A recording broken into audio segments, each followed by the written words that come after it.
Olá, pessoal, tudo bem? Estamos aqui com mais uma entrevista pelo projeto EduCovid e hoje com a presença do Edson e da Amanda, eu, Tatiana. Vamos falar um pouquinho então sobre educação com o professor da faculdade, do Instituto Federal da Bahia e da Universidade Federal do Sul da Bahia. O Edson ele é historiador. Coincidentemente, nós três fizemos o mesmo programa, né, no mestrado em educação, na PUC, e agora temos o prazer aqui de nos reencontrarmos para falar um pouquinho sobre uma perspectiva, né, da educação a partir dos povos indígenas. Então é um prazer, Edson, muito obrigada por conceder essa entrevista para a gente. Eu queria que você começasse, então, falando um pouquinho sobre a sua perspectiva de educação. Como que você vê, né, o ser humano de uma forma integrada com a natureza e como que a educação pode se desenvolver a partir dessa perspectiva. Bom dia a todos e a todas, né? Eu quero falar assim da minha felicidade também de estar aqui com minhas duas colegas, né? A Tatiana, né, fizemos disciplinas juntos lá no programa de pós-graduação na PUC. A Amanda eu conheci um pouco depois em Tiradentes, num evento muito interessante também. Então, assim, é bacana, né, a gente ver as pessoas que a gente conhece, que a gente convive, depois numas articulações bem maiores, né? Depois dessas convivências. Isso é muito interessante, inclusive fazendo essas provocações tão necessárias, né? Porque no final das contas eu diria que nós estamos assim exercitando o pensar sobre uma outra sociedade que deveremos criar, né? Especialmente agora nesse momento de crise mundial. E aí quando eu penso assim numa nova sociedade, eu penso numa nova sociedade, pensar numa nova sociedade imediatamente, né? Porque nós temos dito isso há algum tempo, né? Um outro mundo é possível. O Fórum Social Mundial vinha dizendo isso desde a sua primeira da sua primeira etapa. Só que eu diria, eu fico pensando assim que agora pensar uma nova sociedade é uma coisa muito urgente, sabe? Porque para daqui a alguns meses a gente começar a implementar isso partindo do princípio de que nós estamos de fato assim no meio de escombros sociais nesse momento, né? Eu penso que ninguém tenha dúvida nesse momento de que nós estamos numa crise que é de valores éticos, né, de valores econômicos, também de valores morais, socioambientais. Então existe uma crise muito escancarada, né? E obviamente que agora nós vamos ter que depurar esses escombros e pensar numa outra possibilidade. E nós que estamos aqui falando, né, nós seres humanos que estamos vivos e tocando no chão, somos nós os protagonistas, né? Deveremos ser os protagonistas desse projeto de uma nova sociedade. Então, assim, infelizmente, né, na minha concepção, as sociedades, as pessoas, os seres humanos de maneira geral, têm se comportado, vamos dizer assim, de uma maneira muito estranha com relação aos outros e com relação ao meio, né, em que vivemos. Assim, essas relações são pautadas em um comportamento muito irresponsável, né, porque aqueles ideais lá franceses iluministas de liberdade, igualdade, fraternidade, definitivamente não têm sido encaminhados, né? Eu diria que lá daqueles princípios iluministas, talvez tenha sido encaminhada a ideia do progresso, porque os iluministas eles diziam para nós, né, que o fato de nós sermos seres inteligentes, racionais, né, isso produziria um progresso infinito e que lá na frente produziria a felicidade humana, o bem-estar para todos, né? Eu não tenho nenhuma dúvida de que houve um progresso econômico e tecnológico, principalmente tecnocientífico, só que esse progresso não beneficiou a todos igualmente. Do ponto de vista econômico, o que a gente vê é uma concentração de riqueza, e do ponto de vista do desenvolvimento do progresso tecnocientífico, obviamente que as tecnologias muito avançaram, mas elas também não estão igualmente disponíveis para todos, né? E aí eu lembro de uma música antiga da Cássia Eller, da falecida, né, da saudosa Cássia Eller, que perguntava assim: queremos saber quando vamos ter raio laser mais barato, né? Que é o próprio questionamento dessa tecnologia e desse progresso que aparentemente está disponível. Só que tem um outro problema desse progresso, que é a devastação das relações socioambientais, né? Então, eu não vou cuspir no prato que eu comi, Mas, assim, e aí eu dizer isso significa dizer, por exemplo, neste momento, que, para mim, assim, viver em São Paulo, eu vivi em São Paulo mais ou menos 6 anos, foi uma boa experiência, sabe? São Paulo é um lugar, né? Eu lembro que tinha um lema da Prefeitura de São Paulo que dizia que São Paulo é tudo de bom. Eu diria que São Paulo tem muita coisa interessante, né? Para quem vive aí, para quem vive lá, né? Eu vou falar lá porque eu estou em Porto Seguro. Mas eu tenho assim as minhas ponderações, né? Uma delas é que todos os dias eu tinha que tomar um remédio chamado Claritin para eu poder respirar lá em São Paulo, né? Porque assim, o ar de São Paulo é meio sólido, né? E aí eu tinha problema. Mas mais grave que isso, São Paulo, que é a vitrine do desenvolvimento nacional, tem um rio chamado Tietê. E a minha filha, quando chegou em São Paulo pela primeira vez, eu já estava na cidade há algum tempo, e aí depois ela foi conhecer a cidade, e quando nós atravessamos a ponte sobre o rio Tietê, vindo do aeroporto, ela colocou os dedos nas narinas, apertou as narinas e perguntou assim, nossa, mas o que é isso que está fedendo tanto? Aí eu apontei para baixo e falei assim, é o rio. E aí ela perguntou assim, mas rio fede? Ela estava vindo da Amazônia. Ela estava vindo da Amazônia. Nós lá na Amazônia vivemos na beira de grandes rios, né? E rios, inclusive, que a gente toma água. Até hoje, né? Os nossos parentes tomam água diretamente do rio, né? Enfim, eu me criei nesse formato, né? E aí, de repente, você se depara com uma situação dessa, né? De um rio nesse formato, obviamente que é assim, é muito chocante. E aí, depois que ela me perguntou, então, assim, que ela falou, então, rio, mas rio fede? Aí eu pensei, não é exatamente o rio que fede me parece que é o progresso humano, né? Esse desenvolvimento, né, que a humanidade escolheu. E a humanidade optou, né, por esse desenvolvimento cartesiano, esse formato que os iluministas ali muito bem alinhavaram. E o resultado disso, no final das contas, aqui no século XXI, é que nós não temos uma sociedade pautada na igualdade, na justiça, né, no conforto, no bem-estar, né, no encantamento, porque a gente vê muita angústia, muita crise, né, a Terra com febre e a febre que aumenta a cada dia e a cada ano, né, o aquecimento. Então isso significa que as relações sociais elas estão muito precarizadas. E a escola, infelizmente, não tem dado resposta para essas problemáticas, né? A escola me parece que é um espaço, uma agência que vem, na verdade, confirmando e em grande medida, em grande medida, reproduzindo esses valores, né?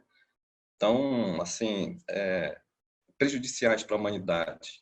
Eu não quero cair aqui num discurso estruturalista, né, no estilo Althusser, né, que o Althusser que dizia que a escola reproduz os valores da classe dominante. Não quero dizer exatamente isso, mas em grande medida eu até penso que o Althusser tem razão. A escola ela tem servido, tem sido um instrumento histórico de reprodução dessas relações humanas precarizadas, pautadas no individualismo, no egoísmo, na vaidade humana, na concorrência, e nesse desenvolvimento desenfreado que causa angústias, né? Que causa muitos problemas para a humanidade. Então, poxa, nós temos que repensar tudo isso. A crise está super escancarada, entendeu? Então, é o momento, de fato, de nós assim pararmos para pensar, repensar toda essa trajetória e vermos assim com clareza, né? Definirmos com clareza um outro rumo, porque eu particularmente considero que o rumo que a humanidade escolheu é um rumo equivocado, sabe, que produzirá muito mais problema do que já produziu até aqui. E a escola ela tem que ser, obviamente, parceira disso. A escola tem que repensar suas práticas pedagógicas, suas formas avaliativas, seus currículos, né, a sua trajetória, para poder então pensar na formação de fato de cidadãos assim mais solidários, mais humanos, mais sensíveis, sabe? Eu diria assim que a palavra reencantamento é muito importante. É necessário as relações humanas e sociais serem reencantadas, né? É necessário que as pessoas tenham a sensibilidade de ver do seu lado o beija-flor, a borboleta, as flores, os rios limpos, né? É necessário que as pessoas tenham sensibilidade e aprendam com essas relações da natureza. E a escola ela tem que fazer parte desse aprendizado, dessa sensibilidade. Agora, óbvio que isso pressupõe formação de professores, pressupõe, né, produção de material didático, pedagógico diferenciado. E aí eu penso que essas discussões todas passam, no final das contas, pelo debate sobre a Lei 11.645 de 2008. Mas não vou fazer um monólogo, vou passar para vocês novamente. Fique à vontade aí para fazer suas provocações. Ixi, você falou tanta coisa. Acho que a gente pode começar. Eu acho que isso que você diz, de como, de alguma maneira, o nosso modelo de desenvolvimento é um modelo de desenvolvimento que fede e que traz a febre do planeta, é uma coisa que a gente não imaginava que a gente conseguiria parar. O Boaventura de Souza Santos fala isso também, né? Que o jovem hoje em dia acha mais fácil acabar o mundo do que acabar o capitalismo. E acabarem justamente essas estruturas que estão levando a acabar o mundo. Mas, de repente, de alguma maneira, a pandemia nos mostrou que tinha como fazer diferente, que tinha como parar. E está sendo um momento em que, por um lado, as pessoas elas estão olhando mais para si mesmas e para as outras pessoas, né? Estão tendo um olhar mais de cuidado. Na pesquisa que a gente está rodando com os educadores, por exemplo, os educadores têm nos dito que eles acham que, nesse momento, o papel da escola precisa de uma mudança, que ele já mudou, e que o principal hoje é olhar para o bem-estar das famílias e dos estudantes, mais do que simplesmente cumprir uns conteúdos curriculares e etc. E, por outro lado, a gente está vendo as mudanças no planeta também, desde conseguir enxergar o Himalaia de não sei quantos quilômetros de distância, todos os pores do sol que as pessoas estão tirando foto porque nunca tinha visto um céu tão limpo, os rios que estão mais limpos também. Então, eu acho que é um momento em que tá provocando uma mudança, pelo menos de percepção momentânea, nas pessoas. Mas, por outro lado, também, a gente, de repente, se viu distante, sem conseguir alcançar todos os alunos. O encontro e esse cuidado, olho no olho, não está sendo possível nesse momento.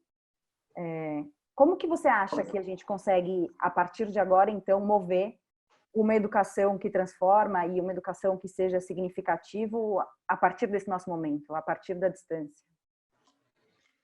Olha só, você tem razão, né, em relação a isso, porque ao mesmo tempo que a humanidade, todos nós, a humanidade inteira foi posta em xeque, né, houve um afastamento das pessoas, né, a partir dessa política do isolamento coletivo. Eu, particularmente, estou muito atento a esse isolamento, e eu tenho feito muito diálogo com os nossos povos indígenas e tenho feito muito a campanha, né, também pelo isolamento, particularmente dos povos indígenas, partindo do princípio de que são povos que estão, no nosso entendimento, muito mais vulneráveis, por vários motivos, né? Por uma situação histórica de exclusão, mas também pela organização muito coletiva dos seus hábitos, né? Então, os Kayapó, por exemplo, tem uma cozinha nas aldeias, as cozinhas elas são coletivas, os utensílios domésticos são coletivos, a distância das aldeias para a cidade, né, são enormes. Então, isso tudo coloca aí a questão da maior vulnerabilidade dos povos indígenas. Então, para os povos indígenas, inclusive, essa questão do isolamento ela é diferente, né, em relação aos não índios, né, porque os não índios eles se isolam nas suas casas, né, as pessoas pouco se comunicam. Os indígenas eles se isolam coletivamente nas suas aldeias, mas dentro das comunidades as pessoas continuam mantendo aquelas relações de solidariedade e os rituais enfim, a própria alimentação, produção dos alimentos coletivos e tal. Para os povos indígenas é mais fácil pensar, sabe, essa questão que você colocou, porque os povos indígenas, né, estão muito mais centrados hoje dentro das comunidades, refletindo e pensando sobre tudo isso, sabe, sobre a própria pandemia, sobre a crise mundial e sobre os novos caminhos a serem traçados. Agora, para a sociedade, a comunidade não indígena, de fato, há essa dificuldade aí, né, de que as pessoas, então, elas estão mais distantes. Ontem, eu vi uma postagem de Facebook, eu gosto de Facebook, sabe, e vi uma postagem que é assim, era uma criança dentro de um quarto bastante confortável, com um computadorzinho tendo suas aulas à distância. e uma criança de rua, não exatamente de rua, mas uma criança assim, em uma situação de muita vulnerabilidade social, tentando acompanhar a aula pelo vidro, né, da janela, do lado de fora. O meninozinho lá no computador e o meninozinho de fora tentando acompanhar a aula pelo vidro. Cálculos matemáticos, né? Então, de fato, estamos diante de uma situação assim muito difícil, mas eu diria assim, né, tentando fazer algumas ponderações sobre isso. Pelo que eu tenho acompanhado, sabe, esse momento assim tem feito pipocar para todos os lados essas coisas assim, tipo lives e debates, né, à distância. Eu mesmo tenho participado de uma série de debates, assim como esse aqui que estou participando com vocês, que, né, em algum momento vai ser exibido. Hoje vai sair uma entrevista minha, por exemplo, no canal Saúde da Fundação Oswaldo Cruz, né, sobre pandemia e os povos indígenas. Então, assim, tem acontecido coisas que eu nunca tinha experimentado antes, assim, em termos de relações à distância, né, relações virtuais. Eu considero que isso é interessante, assim, está acontecendo um debate, né, assim, eu concebo que um debate bastante intenso pelas redes sociais, pelas diversas mídias e tecnologias. Agora, obviamente que esses debates eles não ocorrem igualmente para todos, porque, né, como foi dito anteriormente, as tecnologias elas não estão disponibilizadas igualmente para todos. Eu fico imaginando que uma parcela muito grande das pessoas que vivem nas periferias das grandes cidades, meu, assim, para eles esse negócio de live não está tendo muito sentido, a não ser os grandes shows, né, que eles dão um jeito de assistir, né, dos Bruno e Marrone da vida e esse pessoal aqui, o pessoal dá um jeitinho de assistir, né?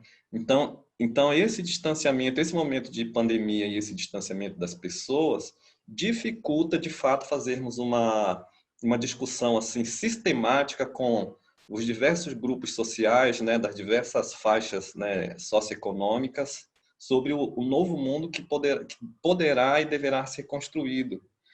Só que é o seguinte, eu acredito piamente que não é o fim do mundo, sabe? Eu acredito que vai ter uma normalidade daqui a algum tempo, talvez dure até alguns meses, mas nós vamos voltar a uma normalidade e eu acredito que nós voltaremos para as salas de aula, sabe? Eu sou professor das antigas, olha só, meu primeiro ano de aula, de sala de aula, é o ano de 1993.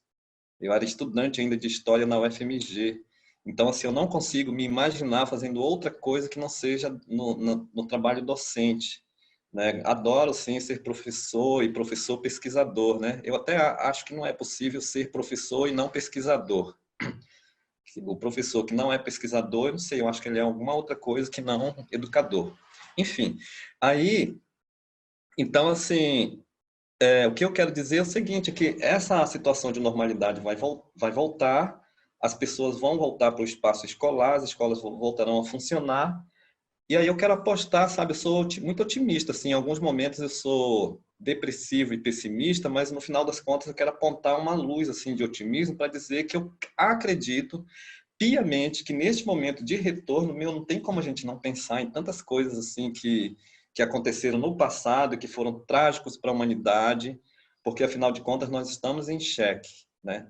A economia está em xeque, sabe? Os valores ambientais estão em xeque, né? E eu, assim, tenho muito ouvido, conversado com os povos indígenas e ouvido uma coisa assim, sabe? Não quero destoar da ciência, não, mas, poxa, meu, assim, não vou narrar longamente sobre isso, vou tentar sintetizar dizendo assim, que a pandemia, na verdade, é um castigo, sabe, que nós estamos recebendo pelo desrespeito muito grande que nós temos, assim, tratado, a forma desrespeitosa como nós temos tratado as coisas, e particularmente a terra, né? Nós somos tão desrespeitosos com as relações aqui ambientais que nós destruímos tudo e depois de tudo destruir, nós ainda queremos dizer que nós vamos salvar o planeta.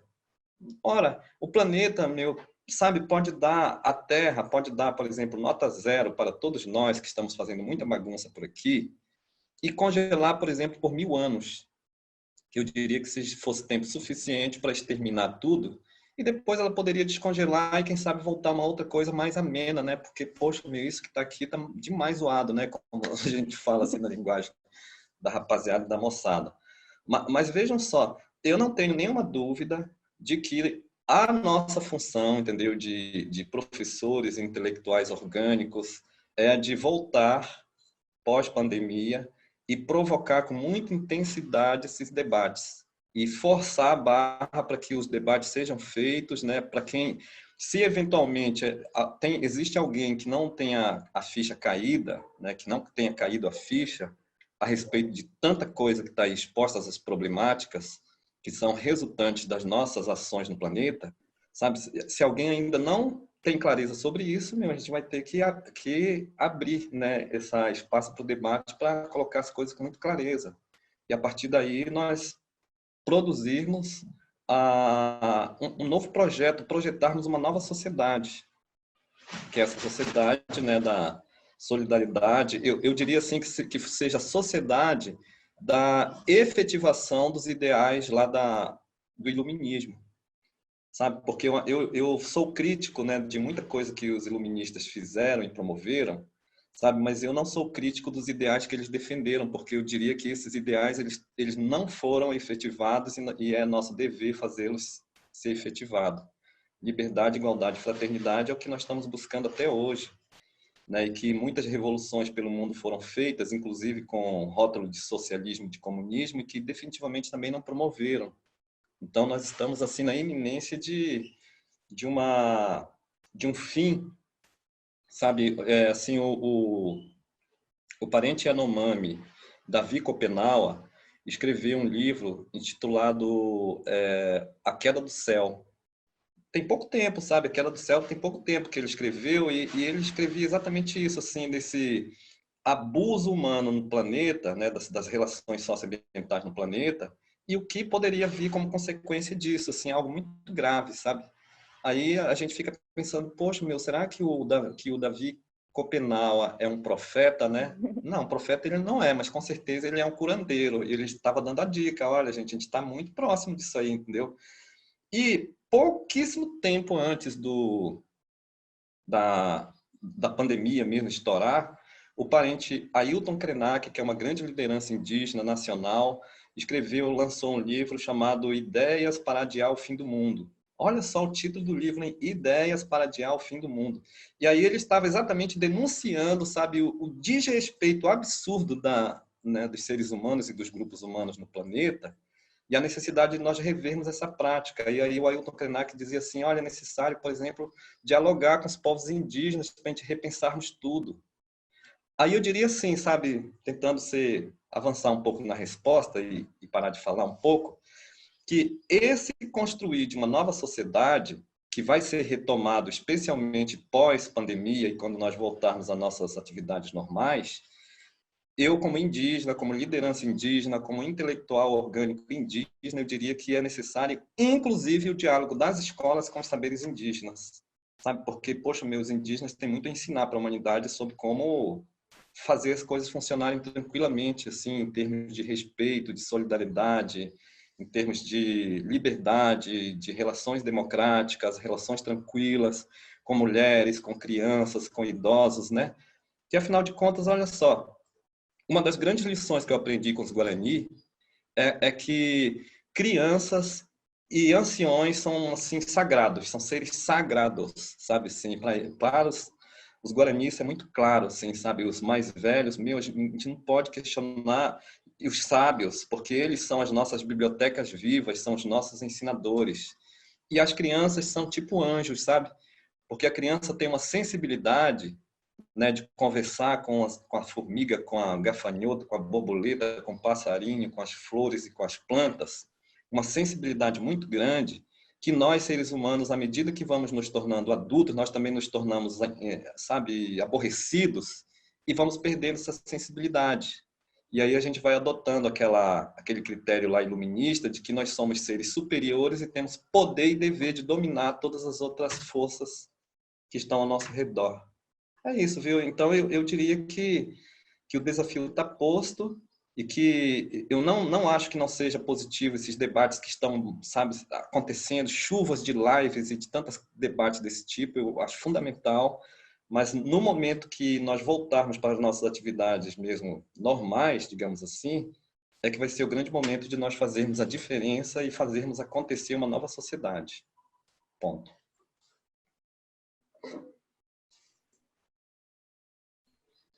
Você quer fazer alguma pergunta, Tati? Continuo eu.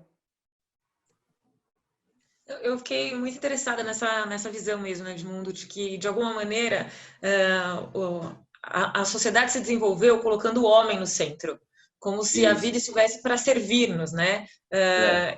Então, tudo que acontece, até o próprio combate ao vírus, é para preservar a espécie humana, né? A gente não tem uma visão de preservar a vida como um todo, e sim a É. espécie humana. Então, eu queria que você trouxesse um pouquinho mais só dessa ótica dos caiapós ou de outros povos indígenas, dessa compreensão mais ampla de preservação da vida e não necessariamente do homem, né? O homem como centro desse processo evolutivo. Olha só,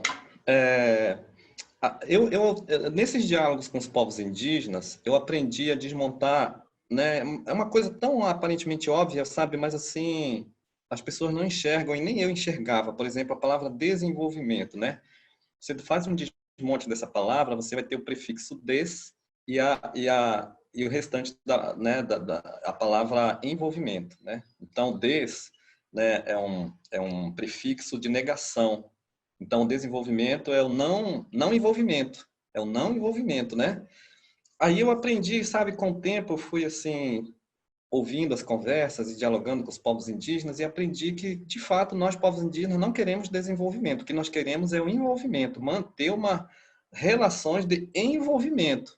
Porque o desenvolvimento produz o Rio Tietê, por exemplo, né? A cidade de São Paulo é uma cidade tão desenvolvida a ponto de ter um ar que, para mim, foi muito prejudicial e que tem um rio, né, chamado Rio Tietê, e uma cidade que tem, sei lá, mais de 20 milhões de pessoas, né?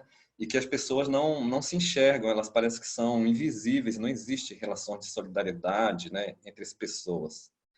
Então, assim, o ser humano que se diz tão inteligente, né, tão racional, ele então decidiu caminhar por esse rumo do domínio, né, de tudo, de todas as forças, né, dominar e transformar em riqueza. E aí o resultado disso, sabe, assim, é que a gente vê a devastação.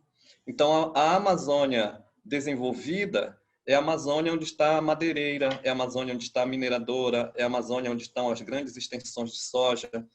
E a Amazônia selvagem, né, na visão sei lá, dos não índios, é a Amazônia onde estão os povos indígenas, que diga-se de passagem que lá tem rios preservados, floresta verdinha em pé, né, muitos animais transitando e tal. Então é isso, né?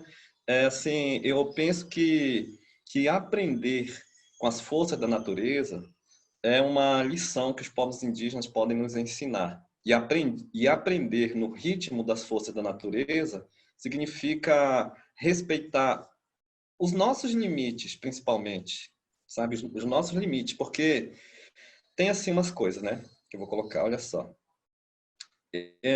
Poxa, eu vou expressar isso porque eu estou pensando. Eu diria que o ser humano, né, não é capaz de viver sem os animais e sem as plantas, por exemplo, né? Mas eu fico imaginando, entendeu, que os vegetais e os animais são assim totalmente capazes de viver sem os seres humanos. Eu acho até que os animais e os vegetais e os rios eles ficariam muito felizes sem os seres humanos, porque os seres humanos têm sido muito perversos, né, com essas forças. A prática tem sido essa, de devastação. Só que os povos indígenas, particularmente, eles nos ensinam outra coisa. A sociedade brasileira tem sido muito discriminadora, muito racista com os povos indígenas, desde que os portugueses chegaram aqui, diga-se de passagem, né? Os portugueses chegaram aqui em 1500, invadiram e diziam que os nossos povos eram incrédulos, infiéis, eram mentirosos, eram preguiçosos, eram traiçoeiros.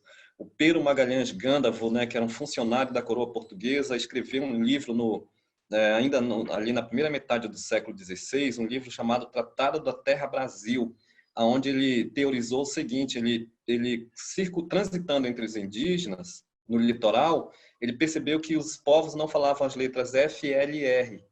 E aí ele teorizou e escreveu um livro muito extenso dizendo que não falam F, L e R porque eles não têm fé, nem lei, nem rei, sabe? E essa escrita do Pero Magalhães Gândavo foi assim um instrumento que fundamentou as guerras, as chamadas guerras justas contra os povos indígenas, as guerras que os colonizadores travavam contra aqueles que não aceitavam as ordens da coroa portuguesa e nem aceitavam a fé cristã, né? As guerras que eram travadas para escravizar os indígenas porque eles são biologicamente e culturalmente inferiores, sabe? E isso vai se renovando ao longo da história, de tal forma que hoje os povos indígenas continuam sendo assim vistos como trava para o progresso nacional. Os povos indígenas, né, eles dificultam o progresso nacional. Poxa, meus indígenas estão com um monte de terra que poderia estar cheio de soja. É isso que os senhores do agronegócio pensam, né?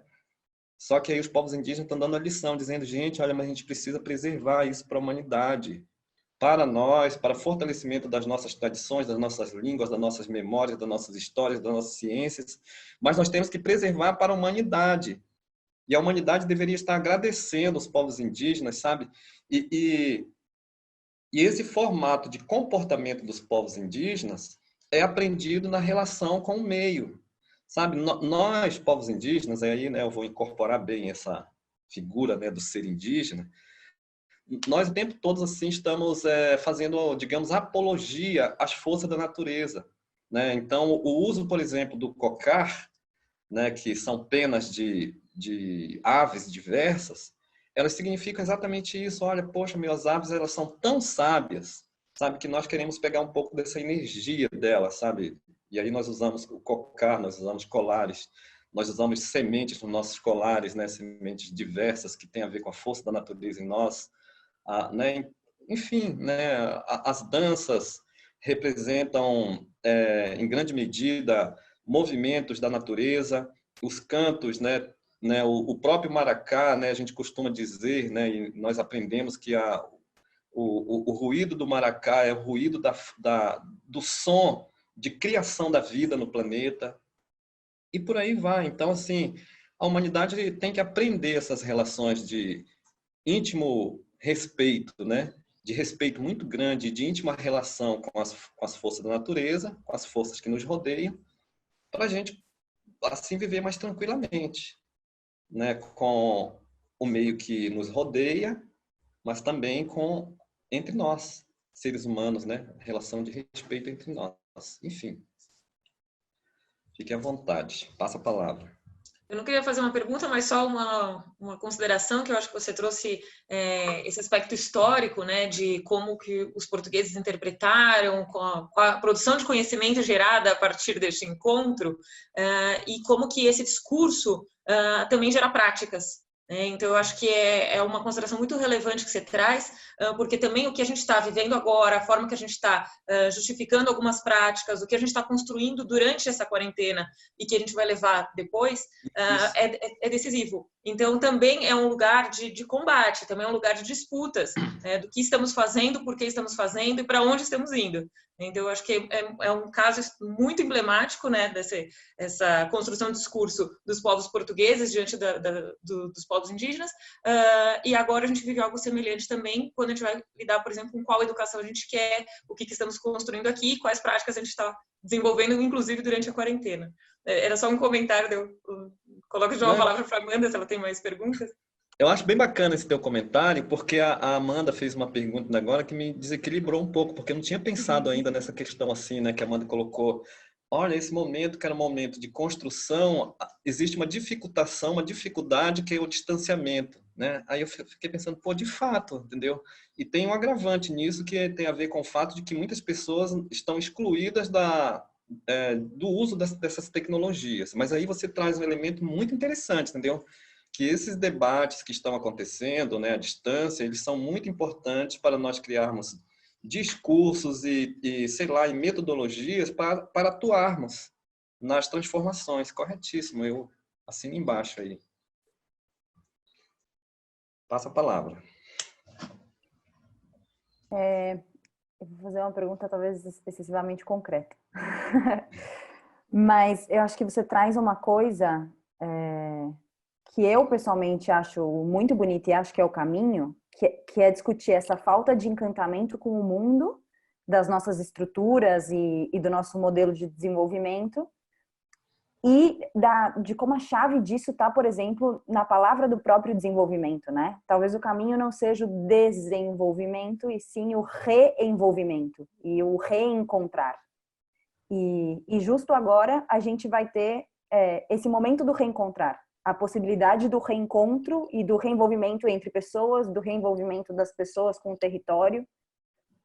E aí, nesse sentido, eu queria saber se você tem alguma indicação, dica, recomendação para esses educadores que estão passando por essa reflexão, por esse momento da construção do discurso, e ao mesmo tempo, em seguida, por esse momento do reencontro, de como a gente pode fazer esse movimento, de como a gente pode voltar e construir isso a partir do encantamento. Olha só, eu diria assim, né, que esse retorno, na verdade, este momento da pandemia e depois o retorno, né, os professores eles vão ter que repensar suas práticas pedagógicas, a escola vai ter que repensar seus currículos, né, e trazer para dentro desses debates essas histórias e essas diversidades que estiveram excluídas há tanto tempo, né? Eu estou me reportando aqui particularmente aos povos indígenas, mas são tantos outros povos, né, que podem colaborar e que estão dispostos a colaborar, né? Só para lembrar, né, a gente tem aí os povos de terreiro, temos os quilombola, né? Temos as camponesas, a agroecologia, que é uma outra discussão muito interessante, que sempre esteve à margem, que nós temos assim que, sabe, nos debruçar para entender e dialogar com esses grupos sociais todos, né? Os povos do campo e tal. Então, eu penso assim que os professores, então, eles têm que sair dessa situação de letargia, sabe? E eu diria assim que a pesquisa, sabe, o espírito de pesquisador, nós temos que deixar eles tomarem conta de nós. Eu lembro de um texto do Rubem Alves, né? Eu sei que tem muita gente que faz tantas críticas a Rubem Alves, mas vamos lá, né? O Rubem Alves escreveu um livro chamado Aprendendo com Quem Gosta de Ensinar, né? E nesse livro tem um capítulo intitulado Sobre Eucaliptos e Jequitibás. E aí o Rubem Alves ele faz uma descrição, né, sobre as produções de eucalipto. Todo mundo sabe, né? Aqui na minha região, aqui no extremo sul da Bahia, a monocultura de eucalipto é absurda, vem desde o Espírito Santo até próximo de Ilhéus, né? Aquelas fileiras gigantescas de eucaliptos que são plantadas e são bombadas com uma série de produtos e crescem muito rápido e são cortados para ser transformado em celulose que vai para não sei para onde, para outros países e para produzir papel e tanto de coisas. Rubem Alves faz essa descrição, né, do eucalipto nesse formato. E depois ele fala sobre os jequitibás. Olha, o título do capítulo é sobre eucaliptos e jequitibás. O que é jequitibá? São árvores gigantescas, né, que têm duração de vida de milhares de anos, de 2.000, 3.000 anos, e são árvores que crescem muito e que vivem uma intensa relação de simbiose com outros vegetais e animais, né, e uma vida muito intensa. E aí, na sequência, Rubem Alves diz assim: existem professores eucaliptos e professores jequitibás. O professor eucalipto é esse professor, sabe, que termina a graduação e fala assim: olha, já me formei, não preciso mais agora estudar nada, tenho aqui minhas aulas anotadas, e, né, e aí aquele professor fica lá 10 anos utilizando aquelas folhas amareladas de anotações antigas, ele não se preocupa em pesquisar, não se preocupa, né, com a realidade da escola e dos estudantes, né? Ele não contextualiza suas aulas. E o professor eucalipto ele está muito preocupado mesmo com as relações econômicas de salário, né, e de relações de emprego. E o professor jequitibá, segundo a versão do Rubem Alves, é aquele professor, né, que é muito intenso, né, que está o tempo todo buscando e que não se conforma com esse negócio de estou formado, né? A formação ela é uma dinâmica, né, que vai acontecer até o fim das nossas vidas, e que ele, obviamente, que está muito atento a esses movimentos trabalhistas e salariais, e que, inclusive, faz até greve, entendeu? Mas que ele não deixa a peteca cair em termos de compromisso político, né, de transformação na escola e compromisso com as classes sociais, né, de onde vêm os nossos estudantes das escolas públicas, né? Então, o professor Jequitibá é esse professor que é muito intenso, que está o tempo todo buscando. Então, eu diria assim, sabe, que nós temos que ser professor Jequitibá. Qual é o recado? Né, a sua pergunta assim, que você pode deixar para os professores? Poxa, o recado que eu vou dizer assim, olha, vamos sair, sabe, da letargia, sair da situação de eucalipto e vamos, sabe, ser Jequitibá, vamos ser pesquisadores, vamos nos propor dialogar, vamos tirar essas vestes preconceituosas e racistas, né? E vamos, assim, dialogar com os grupos diversos que estão sinalizando há muito tempo alternativas e possibilidades muito interessantes e que nós temos fechado os olhos e temos seguido impavidamente na direção da educação, sabe, essa educação conservadora, tradicional, essa educação cartesiana que também está em crise, né? Porque a gente falou em tanta coisa e o tema é educação, mas eu queria assim dizer isso, sabe, que assim como as relações sociais, né, ambientais, econômicas, né, a educação, que é também uma relação social, está em crise escancaradíssima. Olha só, os professores não dialogam, sabe? O professor de história entra na sala de aula, dá 50 minutos de aula, depois entra um de geografia, acontece um corte radical, depois entra um outro de física e de matemática e ninguém dialoga. Não existe diálogo e os conteúdos programáticos são absolutamente descontextualizados em relação à realidade dos estudantes. E os estudantes ficam na sala de aula e na escola como seres extraterrestres, porque a escola para eles, meu, assim, é um espaço, é tipo o planeta Marte. Vou para o planeta Marte, né? Porque lá não tem nada a ver comigo, vou ficar lá, né, um turno e depois vou voltar para o planeta Terra, que é a minha casa e a minha rua, né, que é onde as coisas acontecem mesmo. Eu ando de bicicleta, eu corro, brinco de bola, namoro, né? Então, no planeta Terra as coisas são interessantes, porque lá no planeta Marte, escola, lá é um negócio que não tem nada a ver conosco. Inclusive porque os caras mandam a gente ler um monte de coisa, decorar um tanto de coisa, e depois querem reprovar a gente porque a gente não conseguiu decorar. Meu negócio, a crise é muito escancarada do sistema educacional brasileiro, né? Então, assim, temos que repensar tudo isso, e esse repensar significa, entre outras coisas, né, só para se referendar o que eu falei, né? Tem a ver com a tomada dessa postura que o Rubem Alves chama de professor Jequitibá, né, que pressupõe, né, a busca da pesquisa, que pressupõe o diálogo com os diversos grupos sociais e o diálogo com os diversos grupos sociais para, inclusive, propor, sabe, projetar uma educação contextualizada, uma educação que fale a linguagem dos alunos e uma educação onde as várias áreas de conhecimento estejam em convergência para construir aquilo que o Boaventura Santos chama de uma ecologia, né, escolar, né, um conhecimento que forma uma ecologia dos saberes. Eu penso que é nesse rumo que nós temos que seguir. Uma educação que não pode virar as costas para as diversidades sociais, que não pode virar as costas para as relações, né, que nós temos que ter de sensibilidade com relação aos outros e com relação a todos os aspectos da vida. Só uma coisa assim, ó, mais uma, né?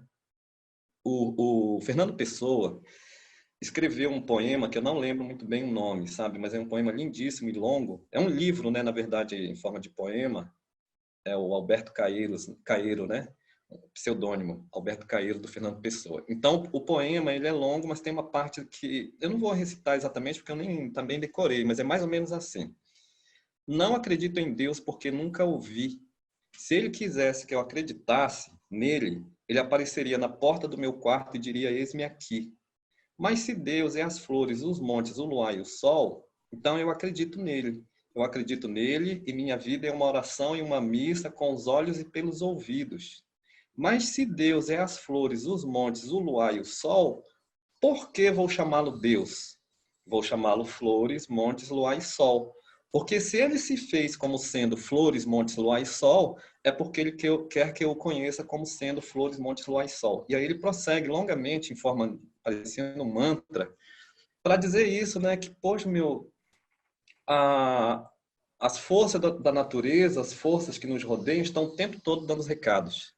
Então, um recado, por exemplo, é que se as borboletas e os pássaros sumirem, tem alguma coisa muito grave acontecendo. Eu vi muitas postagens do pessoal de São Paulo dizendo: gente, olha que bonito. A minha amiga lá da PUC de São Paulo, professora Kátia, que foi minha colega do doutorado e que agora dá aula na PUC, Eu vi uma postagem dela dizendo assim, olha, esses dias agora de quarentena, eu estou vendo pássaros que eu nunca vi, aqui quase na janela da minha casa, sabe?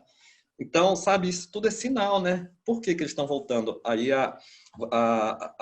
você falou ainda há pouco, né, Amanda, que com esse movimento de quarentena, os rios estão ficando mais limpos, os peixes estão aparecendo mais, né? Os pássaros estão aparecendo mais, o céu está ficando mais azul, o pessoal está conseguindo enxergar o pico do Himalaia, né? Uma série de fenômenos assim interessantes que tem a ver com esse desaceleramento da nossa paranoia, da nossa loucura.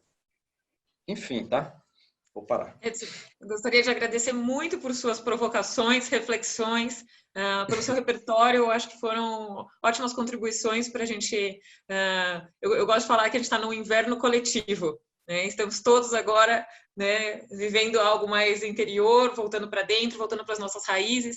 Então, eu acho que a sua fala trouxe muitas contribuições para esse momento, e agradeço que elas sejam muito inspiradoras para também, pós-Covid, termos uma educação mais coerente com as características dos povos brasileiros também. Muito obrigada. Muito Gratidão. obrigada, Edson. Obrigado a vocês. Até mais.